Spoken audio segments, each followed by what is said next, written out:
Hello बच्चों, let's read the question. The question says assertion the position of an electron can be determined exactly with the help of an electron microscope and reason दे रखा है the product of uncertainty in the measurement of its momentum and the uncertainty in the measurement of the position cannot be less than a finite limits.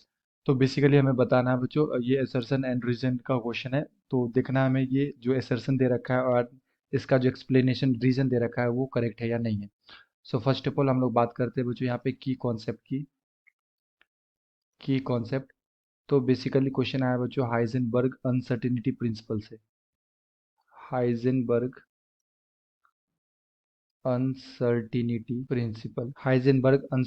Principal and according to this principle ये क्या बोलता है कि जो position में change आता है यानी कि डेल एक्स इंटू में डेल पी मोमेंटम में जो चेंज आएगा इज ऑलवेज ग्रेटर देन और equal to a constant value that is h over four pi. यानी कि जो पोजीशन एंड मोमेंटम का जो प्रोडक्ट होता है ये हमेशा ग्रेटर देन इक्वल टू किससे होगा, एच ओवर फोर पाई, ये कांस्टेंट वैल्यूज के से ज़्यादा ही होगा। एच होता है हमारा प्लैंक्स कांस्टेंट एंड इनका ये प्रिंसिपल जो है ये बताता है कि अगर हमारे पास लाइक कोई एटम है और इसके अंदर इलेक्ट्रॉन प्रेजेंट है किसी भी एक सर्टेन प्लेस पे, हम लोग अगर पोजीशन कैलकुलेट करेंगे तो एरर आएगा बच्चों मोमेंटम में क्या आएगा, एरर आएगा। और अगर हम लोग मोमेंटम कैलकुलेट करेंगे तो पोजीशन में क्या आएगा, एरर आएगा। एक मूविंग पार्टिकल्स जब भी ये मूव करेगा तो अगर हम लोग पोजीशन देखेंगे तो मोमेंटम में एरर आएगा एंड मोमेंटम देखेंगे तो पोजीशन में एरर आएगा। ये बोलते हैं हाइजेनबर्ग का अनसर्टेनिटी प्रिंसिपल। तो इसका जो वैल्यू आता है प्रोडक्ट ये हमेशा क्या आता है, एच ओवर फोर पाई से ग्रेटर देन ही होता है। तो असर्शन में दे रखा है the position of an electron can be determined exactly with the help of electron microscope.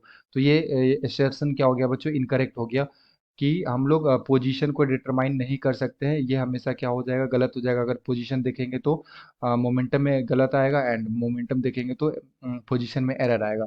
So assertion is incorrect and reason में दे रखा है the product of uncertainty in the measurement of its momentum and the uncertainty in the measurement of its position cannot be less than the finite limits।